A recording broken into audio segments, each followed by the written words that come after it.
Hi, welcome to Flat. In this episode, we're at the Wheldrake Ings.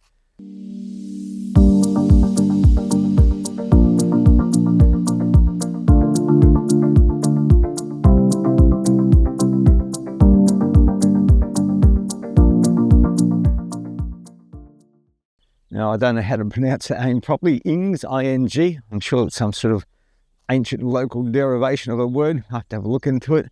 But basically, we're probably about 20-minute drive, kind of southeast-ish, I believe, of York, which is located sort of central of England.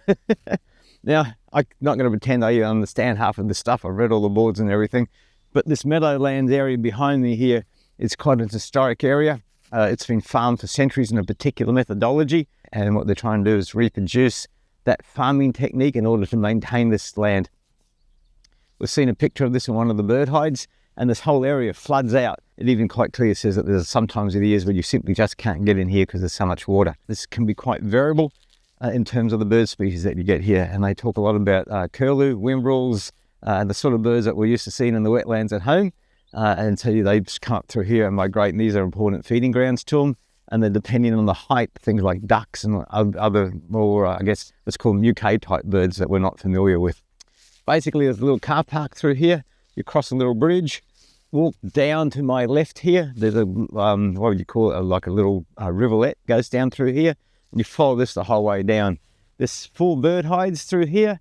The first one is up behind this tree in the distance. I don't know, you'll see that large tree by itself over there. It's a 2-storey bird hide. It's a very, very nice bird hide, well designed, well done. And then there's another 3 as you go along the path. You follow this creek up for probably a kilometre or 2, chuck a left, and then that feeds down across the wetlands again. We got, as you can see, it's a good English morning here. Bleak skies and everything like that. Said it was 7 degrees, but I can tell you, when we hit some of these patches in the open here, the wind chill factor, oh, good grief, it was cold.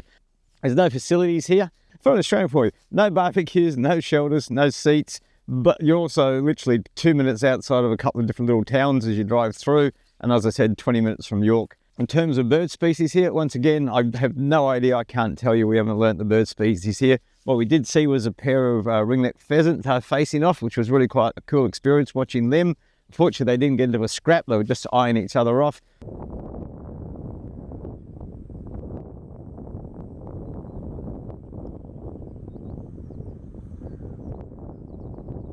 The one thing that I'm amazed about through England that we've seen so far, in particular areas around here with all the hedgerows, is the number of songbirds. The songbirds are just phenomenal. Everything from just your common blackbird,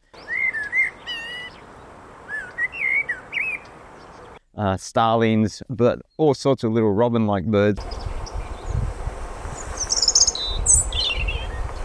Forgive all the English birders because I haven't got an idea of the name. We'll go through the photos, we'll add them on, and I'll try and put some names into it as we go too, and we'll try and get some of the sounds out as we go.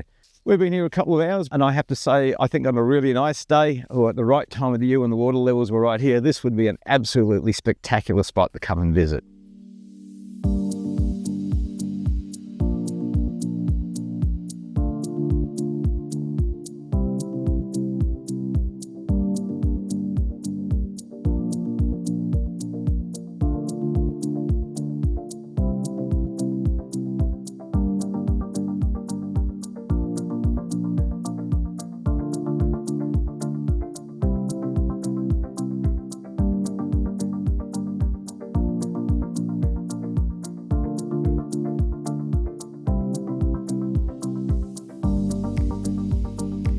So until next time, this is Flat. Happy birding.